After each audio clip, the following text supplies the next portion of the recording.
Halo semuanya, Assalamualaikum warahmatullahi wabarakatuh. Kembali lagi di channel YouTube aku, Tias Putri Rahayu. Oke, mohon maaf ya teman-teman, baru bisa upload konten lagi di part kedua soal P3K teknis analis kebijakan part 2. Jadi nanti akan ada 5 soal yang bakal aku bahas sesuai bocoran soal P3K teknis analis kebijakan tahun 2023. Buat teman-teman yang sudah ujian, semoga lolos passing grade, lulus dan bisa masuk rankingan. Semoga bisa diterima menjadi ASN P3K tahun 2023. Oke, kita mulai untuk pembahasan soal yang pertama. Nah, di sini pembahasan soal yang pertama, kegiatan unsur utama dalam analis kebijakan adalah kajian dan analis kebijakan yang terdiri dari berbagai kegiatan di bawah ini, kecuali ya teman-teman ya. Yang A, melakukan riset dan analis kebijakan. Kemudian yang B, memberikan rekomendasi kebijakan. Yang C, melakukan komunikasi, koordinasi, advokasi, dan konsultasi dan negosiasi kebijakan. Kemudian yang D, melakukan publikasi hasil kebijakan. Yang E, mengembangkan buku pedoman tentang kebijakan. Nah, kira-kira kecuali yang bukan kira-kira yang mana? Nah, salah satu yang bukan atau kecuali yaitu apa? Mengembangkan ya teman-teman ya, melakukan riset jelas. Karena namanya analis kebijakan kan membuat kebijakan-kebijakan, otomatis kita harus melakukan riset dan analis kebijakan terlebih dahulu. Kemudian jika sudah sesuai, kita rekomendasikan kebijakan yang bisa kita lakukan. Kemudian melakukan komunikasi, koordinasi, advokasi, konsultasi, dan negosiasi kebijakan. Jika kita sudah melakukan kebijakan itu, kita komunikasikan. Koordinasikan sesuai atau tidak, advokasi, konsultasikan masih layak enggak untuk kita terapkan kebijakan seperti ini. Dan kalau misal enggak, kita harus ganti seperti apa.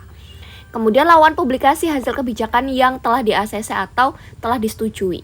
Jadi yang terakhir atau yang kecuali adalah kita mengembangkan buku pedoman tentang kebijakan. Nah, biasanya kalau yang ini itu hanya untuk teman-teman yang sudah apakah itu dosen atau yang memang pembuat kebijakan dari yang sudah resmi seperti itu. Jadi tidak semuanya untuk bisa membuat atau mengembangkan buku pedoman tentang kebijakan. Seperti itu ya teman-teman ya. Oke, soal yang pertama sudah clear. Kalau misalnya ada pertanyaan tulis aja di kolom komentar. Kita lanjut soal yang kedua. Nah, soal yang kedua nih teman-teman. Kapan sih analis kebijakan itu bisa menyusun SKP atau sasaran kerja pegawai yang akan dilaksanakan dalam 1 tahun berjalan? Oke, buat teman-teman yang mau jawab, silakan tulis di kolom komentar. Atau teman-teman bisa langsung belajar soal-soalnya dari sini. Nah, yang A pada akhir tahun, kemudian yang B pada awal tahun, yang C pada pertengahan tahun, yang D tiap 3 bulan, atau yang E pertengahan semester. Nah, kalau misalnya ada pertanyaan kayak gini, kira-kira jawabannya bagaimana? Biasanya yang namanya SKP atau sasaran kerja pegawai yang dilaksanakan dalam 1 tahun berjalan, kita itu lakukan evaluasi pada awal tahun. Gitu. Jadi setelah berlangsung kita evaluasi di awal tahunnya. Kira-kira mana yang belum sesuai dan mana yang sudah terlaksana atau belum, dan mana yang sudah sesuai dengan standar, memenuhi standar kriteria atau belum. Kalau misal sudah, it's okay. Kalau misal belum, silakan untuk ditingkatkan, dievaluasi kembali kira-kira yang perlu kita tingkatkan mana, kedisiplinan kah atau keaktifan kita atau yang lainnya seperti itu. Oke? Lanjut soal berikutnya nih, soal nomor 3. Kira-kira berapakah sih angka kredit yang didapat apabila seorang analis kebijakan membuat memo kebijakan? Apakah 3, 4, 5, 10, atau 15? Nah, yang namanya memo kebijakan ya teman-teman ya. Memo kebijakan biasanya itu ada 3. Ya. Jadi yang kita dapatkan dari analis kebijakan setelah membuat memo kebijakan, dia itu akan mendapatkan angka kredit dengan nilai 3. Begitu. Oke, ya. Lanjut soal berikutnya. Kalau soal yang ini, kira-kira berapa angka kredit yang didapat apabila seorang analis kebijakan ini membuat ringkasan kebijakan? Kalau dia membuat ringkasan kebijakan, kira-kira dia mendapatkan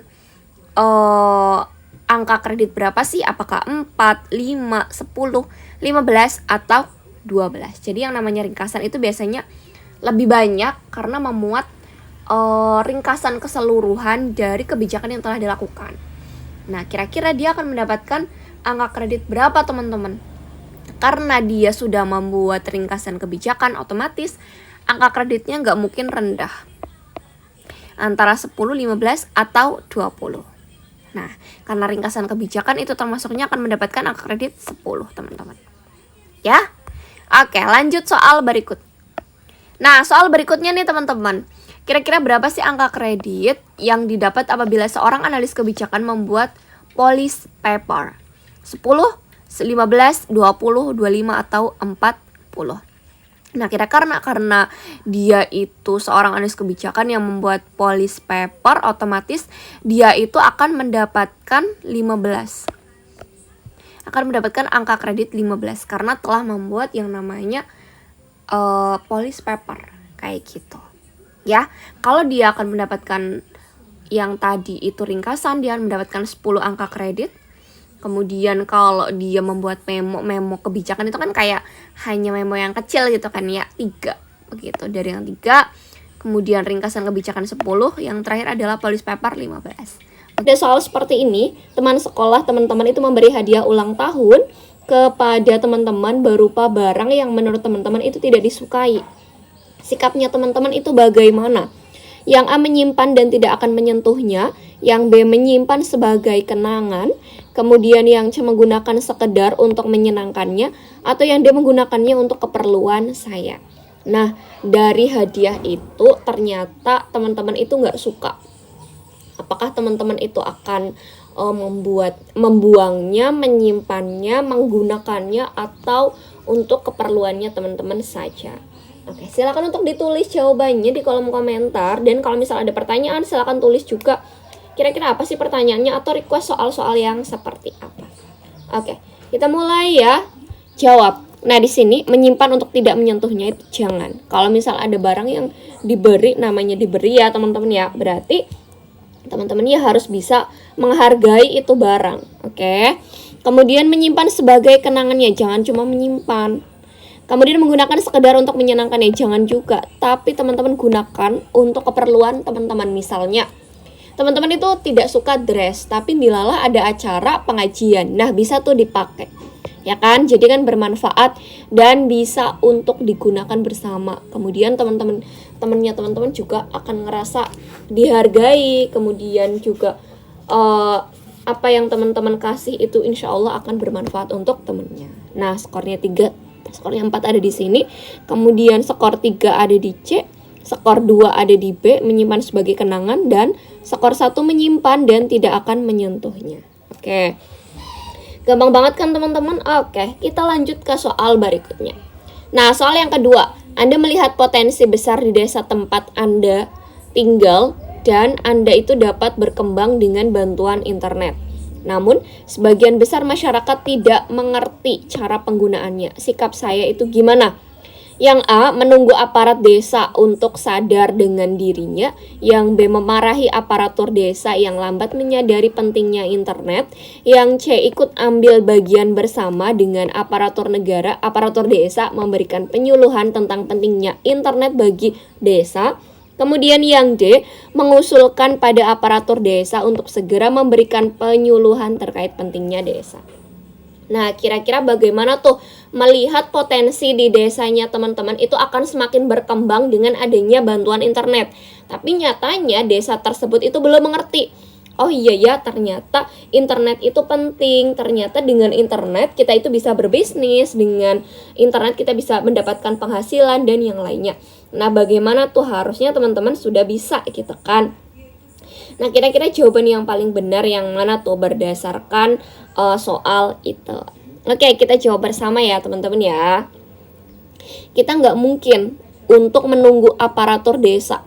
Ya, harusnya kita juga ikut andil. Kemudian yang B, memarahi. Kita juga nggak boleh tuh memarahi aparatur desa yang lambat menyadari pentingnya internet.